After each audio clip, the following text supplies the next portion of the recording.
for the men's 400-meter dash. World and American record set right here on this track at this meet 2 years ago. Karan Clement, 44.57, breaking the great Michael Johnson's world record in the process. And this is where the Florida State Seminole onslaught could begin in the sprints. Ricardo Chambers of Florida State ran the 4th fastest time in the world this year in his preliminary. Again, a 2-section final. They've already run section 1. There's Aaron Bizard of Minnesota, the senior out there in lane 6, and they always crank out quarter miles. Boy, they do. He was a 47.9 400-meter runner in high school in Minnesota, and he's dropped his time a lot. Ricardo Chambers, there is the true star of this event coming into it. Let's see what he does here. He is the defending champion, FSU's hope for 10 points, and he has run extraordinarily well this year. And there you see Bizard on the outside. He qualified running 46.54 seconds, did Bizard, and he doesn't have the raw speed of Chambers at all. He has to make it up on the second lap, and you'll watch him come on well in the second half of a race is his usual M.O. Well, he ran a full second slower than did Ricardo Chambers, and Chambers, the runner-up at the outdoor NCAAs last year. He could give Florida State a big boost with 10 points here. We'll try and let you know what they go by the first 200 meters in, and then remember they got to run the same distance again, and these guys are burning it. In lanes through the first 2 turns, and Chambers wants that lead, and he's already made it the stagger on Bizard to his outside. Chambers being pretty conservative with his arm swing now, should get the pole with the position that he's in, got out fast. And pulling right behind him is Bizard, 21:38 for the first 200 meters. Very quick. The time to beat, 46.07 seconds from the first heat. Baylor's Quentin Summers ran that. And Chambers is now lifting through the final turn. Bizard right there trying to hang on, but now struggling. Chambers needs to pick it up in this finishing straight to guarantee the 10 points for the Seminoles. Bizard thinking about going on the inside, just doesn't have enough left. And it is Chambers winning it in 45.62 unofficially. Let's see what it corrects to. It appears as though it will be an improvement on his time from the other day, a personal best for Chambers, but just as importantly for him, 45.65, so it corrected up. So in 2 days, he ran within 100th of a second in 2 separate 400-meter races, but more importantly for the Seminoles, 10 huge points. Look at him begin to pull away down the back stretch, and this is actually the home stretch, and he nails it down with actually a terrific performance, I think, by Bizard, with a huge personal best, we should add, for second place here. An interesting thing about Ricardo, as you see there, he said to me, after the Olympics, I want to run the 800 meters. And Chambers, and he'll be a great one. Ricardo, characterize that race for us. Yeah, I just want to go real hard.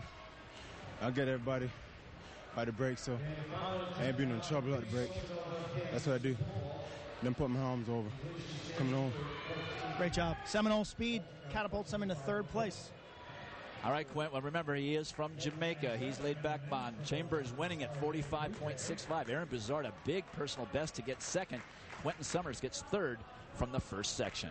Ricardo Chambers, he vaults Florida State into a tie for 3rd with 25 points. Texas still leading with 34.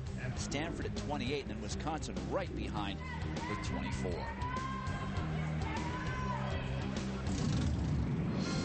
Coming up, a loaded field in the women's 60-meter dash. It's a rematch from the 200 with runner-up Kelly Ann Baptiste from LSU and winner Karan Stewart from Auburn. Let's take a look at some Saturday field events. On the ladies' side, Yvette Lewis of Hampton University. With this jump, she ends up in 2nd place, but you might watch her as she performs. She almost jumps right off the runway here. Tightrope down the left side, 44.8 for 2nd place. This is Erica McLean of Stanford. She has been a force ever since her freshman year. Now a junior, showing how balanced that team has become.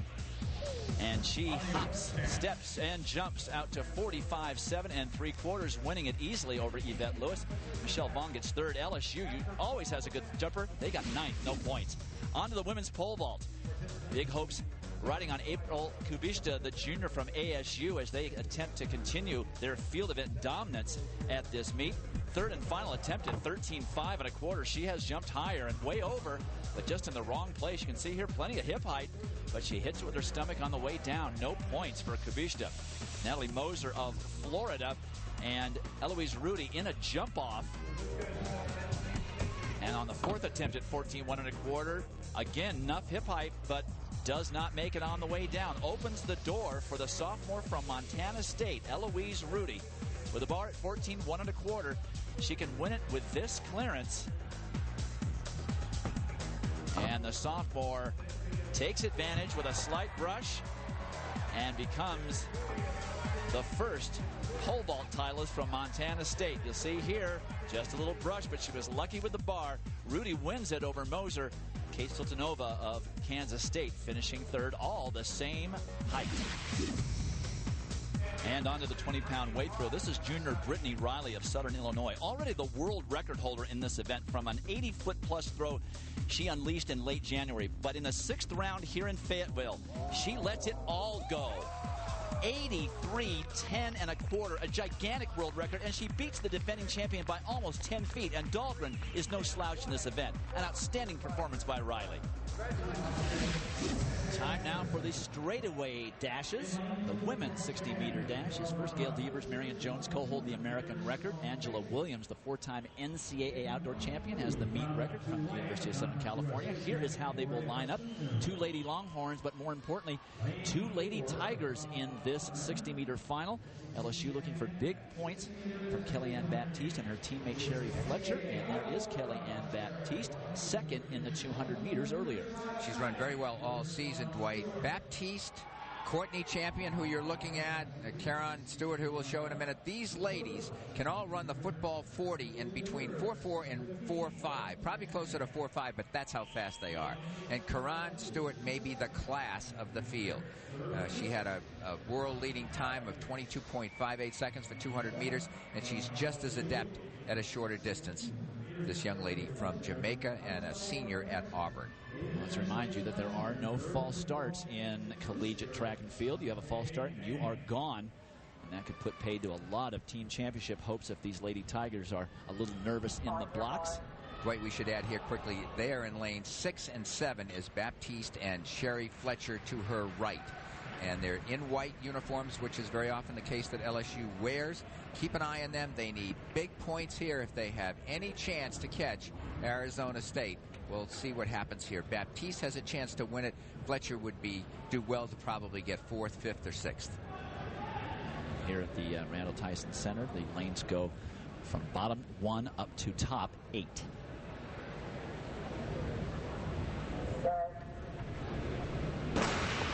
Champion out well in the orange of Tennessee, right next to her, Caron Stewart. It's Champion and Stewart. Stewart going to lean her out at the tape. Yes, Caron Stewart shifts gears with 20 meters remaining and blows by Courtney Champion to nail down the sprint double, the 60 and the 200. She wins it here in Fayetteville. And Dwight, her time is just 1/100th of a second, 7.15 seconds for 60 meters, just 1/100th off her best time this year, which was the fastest time by a collegiate woman. She's got the tall, rangy build to be a great 400-meter runner and 200. Watch her come out of the blocks. And typically when you're as big and tall as she is, it takes a while to get the legs rolling. And so you really, if you're a sprinter, you worry about someone as big and powerful as she is in the last half of the race. Watch what happens to her in the last half of this race. She's behind Courtney. The longer strides. Look at the slower turnover, but longer strides, and she just gets her in the last maybe 10 or 15 meters of the race, does Caron Stewart. What a talent.